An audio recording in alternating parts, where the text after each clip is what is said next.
Revenons à ce reportage sur la secte Lev Tahor avec Émilie Dubreuil. Ils se sont donné le nom de Lev Tahor, ce qui veut dire en hébreu « la communauté au cœur pur ». Mais en Israël, où a été créé ce groupe juif fondamentaliste, on les surnomme plutôt les talibans. Peut-être à cause de ce grand voile noir dont sont couvertes les femmes, comme les toutes petites filles, des filles qui ne vont pas à l'école et qui ne reçoivent que l'enseignement prodigué par leur mère, des filles que l'on marie le plus tôt possible. I turn now 15. L'aînée de cette famille de 8 enfants a 15 ans. On pourra la marier dès l'an prochain. La Torah nous enseigne qu'il faut se marier dès que possible. Mais nous respectons la loi canadienne et nous ne marions personne avant l'âge de 16 ans, dit-il. Fin septembre, après avoir été alerté par Interpol, Immigration Canada intercepte 2 jeunes filles de 13 et 15 ans à l'aéroport Trudeau.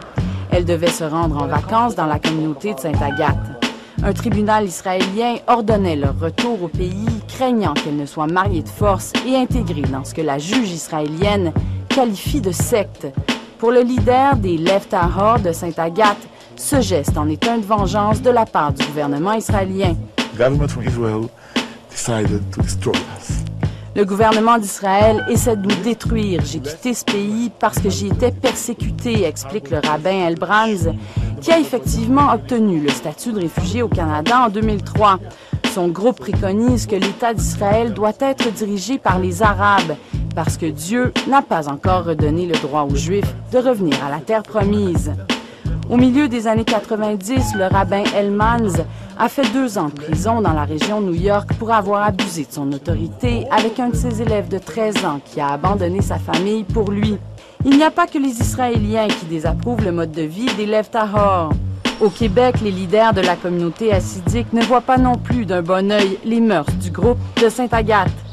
Une secte complètement dehors de la communauté chassidique. Le leader charismatique des Lev Tahor dirige l'enseignement religieux que reçoivent les garçons du groupe dans un système qui échappe complètement au contrôle du ministère de l'Éducation, ce qui contrevient à la loi québécoise. Émilie Dubreuil, Radio-Canada, Sainte-Agathe-des-Monts.